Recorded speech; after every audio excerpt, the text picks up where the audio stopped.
Hallelujah. प्रभु यीशु मसीह में मेरे सब बहन भाइयों को जय मसीह की। आप सबका स्वागत है मेरी भविष्यवाणियों की पुस्तक में। ये वचन प्रेरित अंकुर यूसुफ नेरुला जी के द्वारा लिखे गए हैं और जब आप परमेश्वर के इन पवित्र वचनों को सुनेंगे तो आपकी जिंदगियां बदलेंगी और आप अपने छुटकारे को हासिल करेंगे। आज का वचन, व्यर्थ श्राप कभी नहीं पड़ता है। जैसा कि परमेश्वर के पवित्र वचन उत्पत्ति 31 अध्याय उसके 32वें वचन में लिखा है, जिस किसी के पास तू अपने देवताओं को पाए वह जीवित न बचेगा। मेरे पास तेरा जो कुछ निकले उसे भाई बंधुओं के सामने पहचान कर ले ले, क्योंकि याकूब ना जानता था कि राहेल ग्रह देवताओं को चुरा ले आई है। मेरे प्रियो, बाइबल कहती है याकूब की जो पत्नी थी वह जवानी में मर गई थी। क्या आप ये सोच सकते हैं परमेश्वर ने उसके साथ ऐसा क्यों किया? अगर परमेश्वर ने आपको और मुझको बुलाया है तो बाइबल कहती है वह हमें सुरक्षित भी रखता है, हमें शैतान से और दुष्ट से बचा के भी रखता है। बाइबल को उसी तरह से पढ़ना और कल्पना करना कि एक धर्मी व्यक्ति भविष्यवाणी के शब्द को पाया हुआ परमेश्वर की योजना के नीचे व्यक्ति रहने वाला व्यक्ति और उसकी पत्नी मर जाती है। आपको क्या लगता है किसने किया?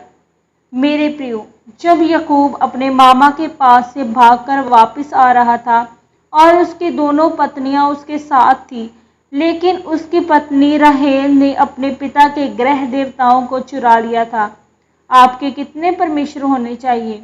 बाइबल कहती है कि राहेल अपने पिता के ग्रह देवताओं को चुरा के लेकर आई और जब उसके पिता ने उसका पीछा किया और दोनों लड़कियों के तंबू को चेक किया और उसने वो ग्रह देवता अपनी ऊंट की काटी में छिपा कर रख उसके ऊपर बैठकर बोलती है, मैं मासिक धर्म में हूँ इसलिए उठ नहीं सकती।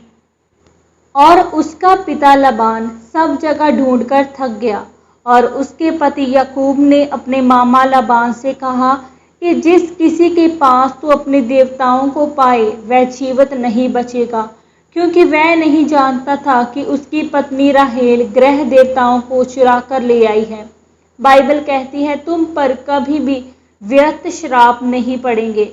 जो जादू टोना करने वाले लोग हैं वे आपकी ज़िंदगी पर श्रापों को भेजते हैं, लेकिन बाइबल कहती है कि याकूब के घराने के ऊपर कोई मंत्र नहीं चलेगा।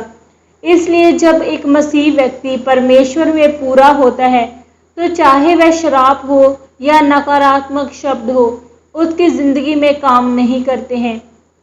जब एक व्यक्ति परमेश्वर की बुलाहट और उसकी मर्जी से जब बाहर होता है तो उसकी ज़िंदगी पर व्यर्थ श्राप पड़ सकते हैं। मेरे प्रियो, एक अफ्रीकन लड़की थी जो अमेरिका जाना चाहती थी और वह उस देश के राष्ट्रीय की मुंह बोली बेटी थी और उसने अपनी सौतेली माँ को बताया कि मैंने अमेरिका के लिए वीज़ा अप्लाई किया है और उसको मालूम नहीं था कि उसकी माँ उसे जलन करती है और उसकी माँ ने उस लड़की पर जादू टोना किया और बोला कि तू कभी भी अमेरिका में कदम नहीं रखेगी। वह लड़की पूरी तरह से मसीह में नहीं थी।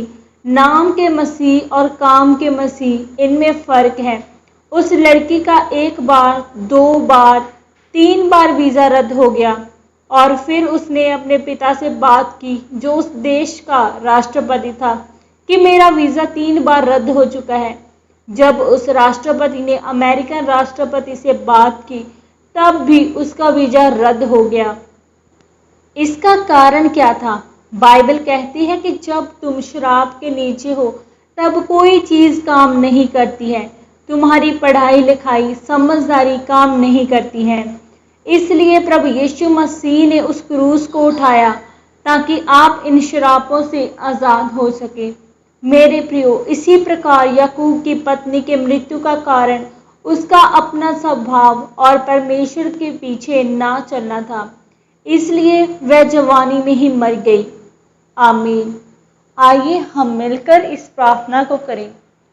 सर्वशक्तिमान परमेश्वर, इस वचन के लिए मैं आपका धन्यवाद करती हूँ और प्रार्थना करती हूँ परमेश्वर, मैं आपके घर में कभी भी खाली हाथ ना आऊँ, बल्कि अपनी भेंटों के साथ आपके सन्मुख आऊँ।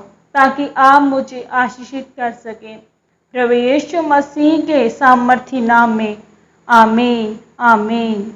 आज के इस सामर्थ्य और पवित्र वचन के पढ़े और सुने जाने के द्वारा परमेश्वर आप सबको बहुतायत से आशीषित करें। सबको जय मसीह की।